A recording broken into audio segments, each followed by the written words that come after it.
లలితా పారాయణ మహిమ. చాలా కాలం క్రితం జరిగిన ఒక యథార్థ సంఘటన.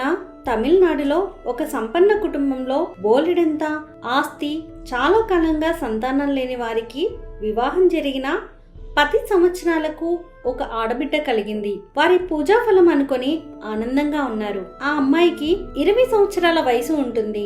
ఉన్నట్టుండి విచిత్రంగా ప్రవర్తించడం మొదలు పెట్టింది. తను ఎందుకు అలా చేస్తుందో తనకే తెలియదు అని ఏడుస్తుంది. ఉన్నట్టుండి అరవడం, జుట్టు పిక్కోవడం, సామాన్లు పగలగొట్టడం, అన్నం తినకపోవడం, ఒకవేళ తిన్నా ఎంత తింటుందో తెలియకుండా తింటుంది. డాక్టర్స్ కి చూపించారు. అన్ని టెస్టులు నార్మల్ గా ఉంది అన్నారు. మానసిక ప్రశాంతత కోసం మందులు ఇచ్చారు. అయినా గుణం కనిపించడం లేదు. రాత్రిలో గట్టిగా ఏడుస్తుంది. అందరికీ భయం మొదలయ్యింది. ఆ అమ్మాయికి ఏమైంది అని. లేక కలిగిన సంతానం, ఏదో చెడు ప్రయోగం జరిగింది, ఇలానే ఉంటే తను బతకదు అని చెప్పేసరికి ఆమె తండ్రి ఎందరో తాంత్రికులను పిలిపించి రకరకాల పూజలు చేయించాడు. ఏవో బలి పూజలు కూడా చేశారట.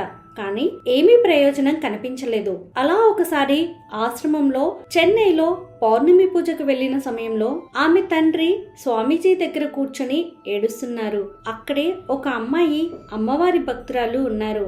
ఆమె వారి దగ్గరకు వెళ్లి, ఇంట్లో ప్రతిరోజు లలిత సహస్రనామ పారాయణ చేయండి, ఆ తల్లి పాదాలను పట్టుకోండి, మీ బిడ్డను ఆమె తప్ప ఎవరూ కాపాడలేరు, మీ అమ్మాయి చేత కూడా చదివించండి అని ఇంట్లో చేయవలసిన కొన్ని సూచనలు చెప్పి వెళ్లిపోయింది. పౌర్ణమి పూజ చేసి వచ్చిన ఆమె అతనికి అమ్మవారిలాగా కనిపించిందట. అన్ని ప్రయత్నాలు అయిపోయాయి. చివరిగా ఆ పాప చెప్పినట్టు ఆ తల్లిని శరణు వేడుకో అని స్వామీజీ కూడా చెప్పి పంపేసరికి ఇంటికి వెళ్ళగానే పారాయణ మొదలు పెట్టారు. అతని కూతురు నాన్న గొంతు నొక్కేస్తున్నారు, ఊపిరి ఆడటం లేదు అని ఏడుస్తూ ఉన్న పిల్ల ఆ బాధ తట్టుకోలేక అందరూ చనిపోవాలని కూడా అనుకున్నారు. పారాయణ మొదలు అవ్వగానే 2 రోజులకు ఆ పాప దగ్గరకు వచ్చి కూర్చోడానికి ఒప్పుకుంది. కొద్దిగా అన్నం తింటుంది. అరవడం తగ్గించి నిద్రపోతుంది. అతనికి ఆశ్చర్యం అనిపించింది. ఇది నిజమేనా లేక మందులు పనిచేస్తున్నా అని నమ్మలేకపోయారు. భార్యాభర్తలు ఇద్దరూ కలిసి రోజుకి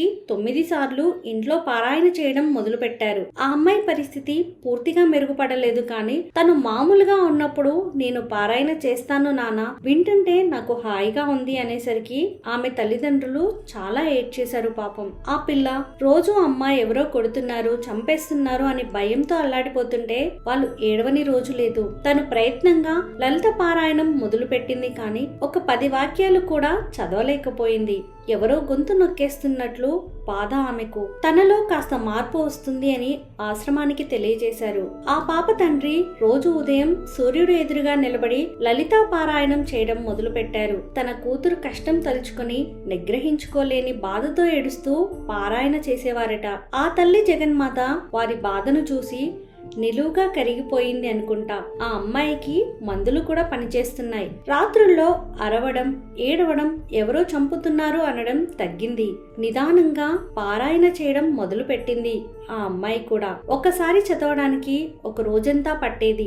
అలాంటి పిల్ల రోజుకి 9 సార్లు పారాయణ చేయగలిగింది. తన స్నేహితులను గుర్తుపడుతుంది. ఇంట్లో ఉదయం నుండి సాయంత్రం వరకు ఎవరో ఒకరు ఆ ఇంట్లో నిత్య పారాయణం చేస్తూ ఉంటారు, లేదా ఆడియో అయినా పెట్టుకుంటారు. 2 నెలలకు ఆ అమ్మాయి పూర్తిగా కోలుకుంది. ప్రేతకలతో నల్లగా మారిపోయిన ఆ పిల్ల ఇదివరకులాగా బంగారు రంగులో మెరిసిపోయింది. ఒక్కరోజు కూడా ఆ పాప తండ్రి అమ్మవారి పూజ మానరు. అష్టమి, పౌర్ణమి, నవమి రోజుల్లో విశేషంగా పూజలు, అన్నదానం చేయిస్తారు. చండీ యాగం చేస్తారు. ప్రతిరోజు సాయంత్రం 7 గంటలకు ఇంట్లో పని వాళ్లతో సహా అందరూ లలితా పారాయణ చేసి హారతి అయ్యాక భోజనాలు చేస్తుంటారు. పౌర్ణమి వస్తే రోజంతా ఇంట్లో జనంతో పారాయణ చేస్తుంటారు. ఆ అమ్మాయికి వివాహం అయ్యింది. 2 సంతానంతో సంతోషంగా ఉంది. ఆ పాప తండ్రి దేవి ఉపాసకులు అయిపోయారు.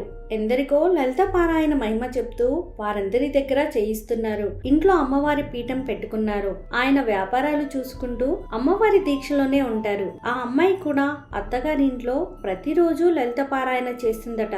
ఆ పదాలు పదే పలకడం వల్ల అంత పెద్ద కష్టం నుండి ఆ కుటుంబం బయటపడింది. ఇది యథార్థంగా జరిగిన ఘటన.